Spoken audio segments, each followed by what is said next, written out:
Hello, beautiful people of the interwebs. Welcome back again to the DUDEPOOL Gamescast. I'm the host of the show, the Dude, 250. You can call me Nicky D, hanging out on this couch again with my main man with the master plan. Sexy as always, he's Taylor Sager. Hey, guys. Also known online as Aliens Exist. Joining us all the way from across the pond, the great blue yonder, is my homie, and none other than the great, brutal nature known as Danny Peel. This is making me want to watch The Prestige all of a sudden. Excelsior! Excelsior! How you doing today, Danny? I'm beautiful. It's a pleasure to be here. Oh, we know Give you're me the beautiful. vapors, Danny. Woo. I do declare. Thanks for joining us again today. We got a pretty fun little topic for you people and all of your ear holes. I want to talk about PC gaming.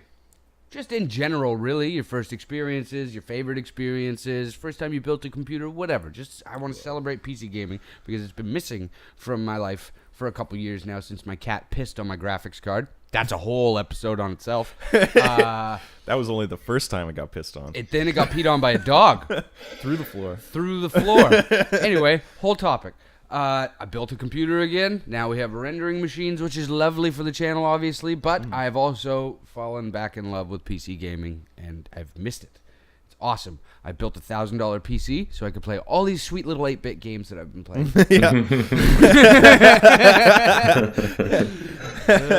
Like RimWorld. I discovered that one recently, and that's a fun fucking game. Yep. But you also built a PC. I did. Yeah, you did, and it's a lovely little one with shiny little blue lights and everything. It's bigger than little.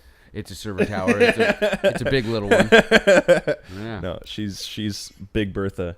Yeah, and I know It's like a Danny's champ. in the market to build and buy a new PC pretty soon, and he's done Holy shit, Achilles. quite a bit of PC gaming as well. So get right I up just here, want to talk about it. So let's kick it off with one of you motherfuckers and tell me all about your first gaming experiences on the PC. Grim Fandango. That was my first game on the Fucker. PC. He did it again. It wasn't my first game on the PC. Doom was my first PC game nice. that I played. And I Makes remember sense. I had to play it in my brother's room on his computer in like short little stints where my mom wouldn't come down and see me play because she would kick me right off of that motherfucker. Like if she saw me playing Doom. Doom is the devil! Yeah. It's called Doom. You're fighting demons? No way. Yeah, right? My mom had that same reaction when I listened to the first Eminem album. Apparently, Come On Everybody was nasty. Yeah, that sounds pretty gross. It was a title track. Anyway. But yeah, after that, and Quake and those kind of games, and Duke Nukem 3D, then it got into the Grim Fandangs. That was the first game that I personally owned myself. Right. Yeah, for the computer. And I'm gonna allow you 20 more seconds to talk about that game. It was amazing, guys. Just do it. Just do yourself a favor and just play the game. That's it. I give you 4 seconds, and I'm tired of it. Done. Next, what else did you play? What was like your biggest, longest gaming experience? Like, did you ever get into online gaming? I played a lot of Maple Story. Did you ever play Maple Story? No. Yeah, no, I didn't. But I kind of know what it is. It's a side-scrolling RPG, MMO, free to play. But it's all like anime kind of art style, and you're fighting like pigs with battle armor and shit. It's like you're on acid and you're just running through all these colors and destroying giant slime blobs and shit like that. Right on. But I played that for a long fucking time. That was probably the MMO that I got most heavily into in my computer gaming experience.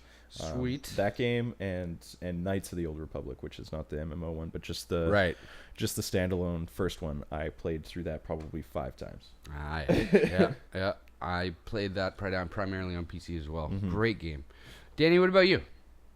I think my first experience with PC gaming was probably my buddies over the road about 17 years ago, maybe more than that. I don't know. Just playing like demos of FIFA games.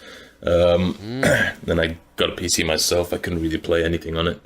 I think the first games that I tried to play online, or tried to even just play the original Counter-Strike, possibly. Yeah, a little bit later on, Unreal Tournament. I played a lot of that. But when I got,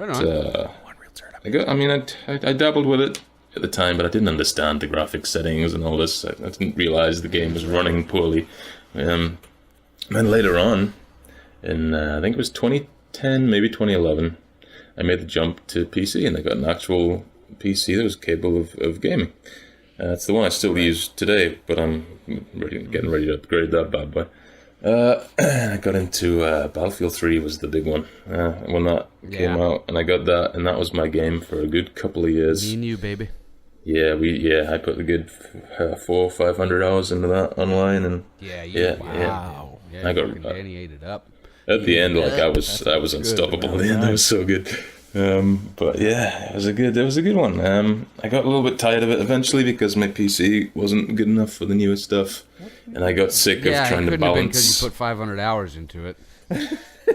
No, I'm talking. I got a little bit sick of PC gaming after a while because I was struggling to find a balance between visuals and performance, because I don't like to compromise too much on one or the other. I don't want a game that, like, you can have a game on PC and I could run things at 1080, but they would have looked like a really crisp looking land of nothingness, and I don't want that. I want to see something in the game. So I don't know. PC gaming. I'm looking forward to getting back into it a little bit, but I'm happy to have my that's the thing PS4 about as well. PC gaming. It's nice when you can play all the games, but then once you start hitting that sad point where you're turning down the visuals, and then you get all the way to the medium settings, and you're like, "Fuck this!" Yeah. Right? It's time to upgrade or move on to a console until you can afford to upgrade. Simple as that. I mean, having said that, man.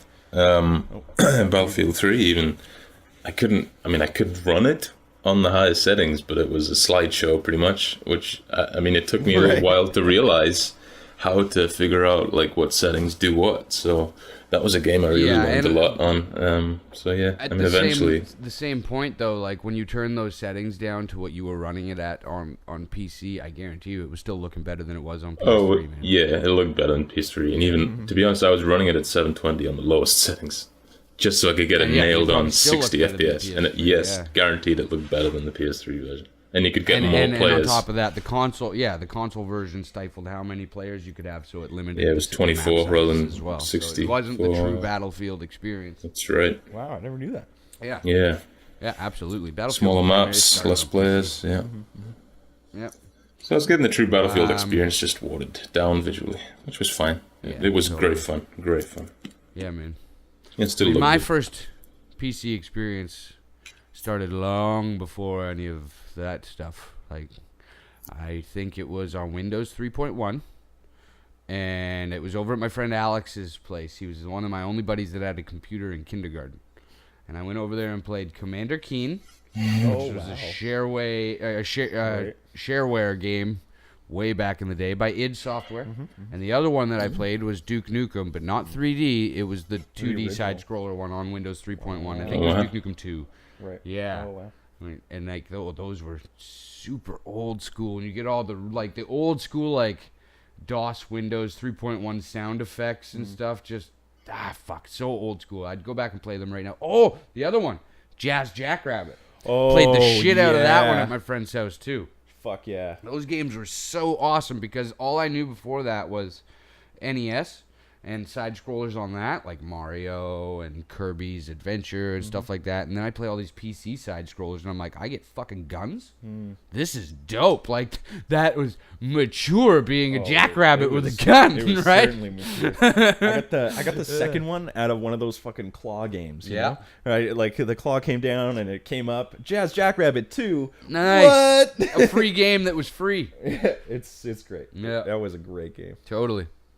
I love those games. Those were my first PC experiences over at a buddy's house. I didn't get my first PC until, there it is, every fucking episode my phone does that. It's like there should be a silent option on your phone. There is. Motherfucker. Yeah, I got my first computer when I was in grade 7, and that's because our school actually donated it to our broke asses, and I was able to play it was a black and green one, and I'd play stupid. I think you told like that story Number before Cruncher on the and show. Load Runner and stuff like that. I probably have. And then we stepped up to our next one, and from there, the love of my life was Counter-Strike. Counter-Strike and Team Fortress Classic and Half-Life 1. I sunk way too much time into that and all the mods for that. I was all about it, Day of Defeat and all that good stuff. I'm sure I've talked about that on the show, but those were my first real loves. And then BioWare. All the BioWare games, man. I played the living fuck out of Baldur's Gate 2, all that stuff. Black Isle, yeah. Yeah. Yeah, that's good shit. Yeah, I had Baldur's Gate, what is it, Tales of the Sword Coast? I think that's the second one. Or maybe it's just the expansion, the first one. I can't really remember. I think it's just called Baldur's Gate 2. There is an undertitle, but I don't remember what it is. Either way, but yeah, those games are amazing. That was my first like role-playing game. And yeah, it got me right into it. That and then Fallout 2. I played so much Fallout 2. And then yeah, I mean, those single-player games on computer were really more what I wanted to do. The only multiplayer games I played, like I tried WoW. I played a shit ton of MapleStory, and I played like Counter-Strike, obviously, and then I moved up to Call of Duty 2 when that came out. Man, Call of Duty 2 online is super, super fun. Yeah, dude, absolutely. Yeah, it's probably one of my favorite games on for an online shooter, that's for sure. Yeah, man, absolutely. So basically what we're saying is we just want to talk about PC for a little bit here with you guys, and really enjoying the fact that I got a PC again. Me too. Yeah, absolutely. No doubt. Sorry, Matt. I think that's pretty much it, right? Yeah, I would say so, yeah. For my my original experiences with computer, yeah, I would say that would be it. Yeah, right on, man. You know what? With this like crazy computer that we have now, the only game I'm really playing on it is Stardew Valley, which is it's almost sad, yeah. Because it's like Super Nintendo graphics. And I've got this intense computer now. It's pretty funny, but that game is great. If you like Harvest Moon, you'll absolutely love that game. Yeah, totally.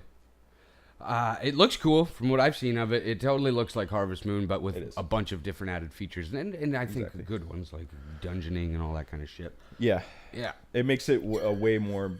It's bigger, more fleshed out. You have actual like levels and stuff like that. I like things that are bigger and fleshy, as well as like upgraded tools that you get like in Harvest Moon. But yeah, the actual like the role playing elements where you gain levels and stuff like that from doing different things is a great addition. Any final additions there, Danny-O? I was going to say you made a point on a recent episode. I don't know which one it was.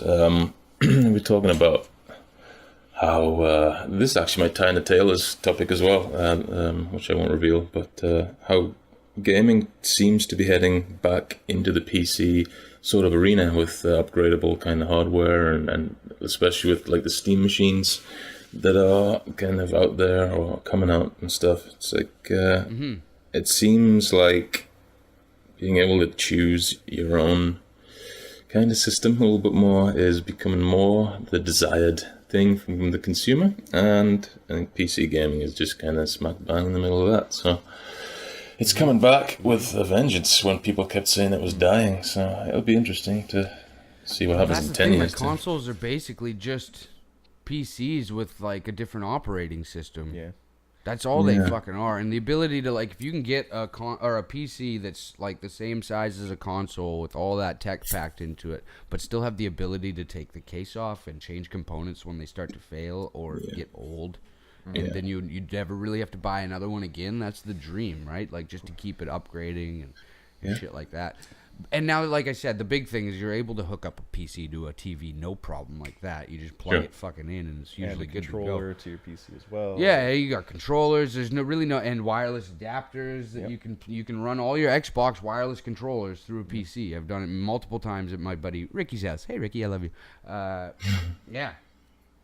So I mean, it just makes sense that it's all going to be going in the, like it's. I think it's going to at some point way down the line all amalgamate into one kind of thing. It's just a video game machine. It's a PC or whatever. I don't know. Steam Machine seems to have it kind of figured out, but I think Valve is always kind of ahead of the curve, so I think it's kind of still early for that. I don't know. I think there's always going to be a market for both, because I think that the computer, like we said, we spent $1,000 making these computers, right? Yeah. And there's a certain percentage of people who are not gonna fucking do that. Right. And they're only gonna go like the most they're gonna spend is probably on a PS4, like $400 or whatever it is. And that is like almost too much money still for them to be video gaming on that sort of thing, right? Like, so I think that there's gonna be consoles that are gonna be the lower price and shit like that, and you're gonna. But that's what I'm have a saying ton of about the people doing Steam it. machine. You can build it to a lower price or a higher price. Yeah. You just set what things you want in it, and based off of that, that's how much it costs, right? You're building a PC. But how low do those things go, like for prices? Do you know? I mean, whatever you want. It's basically just a case that runs and hooks up to your TV and PC and runs Steam in that big XL mode or whatever. A few hundred probably console price you'd figure as a base. You could probably Console price, you could build a gaming PC that will play games, current gen games, on lower settings for $400 or $500. Right. Right. So you can be able to build a Steam machine for that. Right. Have to be able to. Right. Right. And there's But all these third-party developers that are building them. They're building their own versions of Steam machine and selling it like that. And they're like, buy our Alienware Steam machine and shit like that, right? So they have different tiers already. That's already there. It's pretty neat. That is really cool. Yeah. And then, like, you hook it up, like, it makes so much sense to me. Because you hook it up to your TV and it's connected to your Steam account, where everybody on the planet that loves video games has a fucking Steam back catalog because of the crazy sales they have on Steam, right? Yeah. So if you can just plug it into your TV and you have a list of games ready to fucking go. It's ready to go, isn't With it? a hard drive that's bigger. Yeah. Yeah. With a hard drive 500 that's gigs bigger than a PlayStation 4, right? You just buy an SSD, you can plug in external hard drives, all that kind of shit. It runs stuff like that, whereas consoles like PS4 and Xbox aren't compatible with a lot of things. You can't just plug in a hard drive. You have to go out and buy the official Microsoft hard drive and shit like that, right? Yeah. Yeah, I mean, it just seems way more consumer friendly and makes more sense to me on a lot of different things, like having all of the players in the world all on the same fucking servers and not separate consoles, right? Like, it just creates longevity for your favorite games online, right? Your online games. It just does. It makes so much sense for me from a consumer standpoint. Yep. Yeah. Yep. Right? And that's what Valve really does well. They are pretty good to their customer base and consumers. Yeah. Yeah. I've never really had any problems with Valve. Other than when you're trying to get help on Steam. That fucking ticket thing is horrendous. I think that's everyone, isn't it? In a couple of weeks. Yeah, whatever. We're just too busy making Half-Life 3. or not. They're just not making Half-Life 3. It's never happening. Anyway, that's our talk for PC gaming for the day. We love it. We hope you do too. If you liked this video, make sure you hit that like button. Subscribe down there on the bottom. Check us out on Facebook, as always, at facebook.com/theofficial. I thought we were past this. Facebook.com/official Dudepool Gaming. Check us out on Twitter at Dudepool Gaming. We love you very much, and we'll catch you next time here on the Gamescast. We are the Dudepools, the pool of dudes. Yeah, we are. And we love you. See you guys.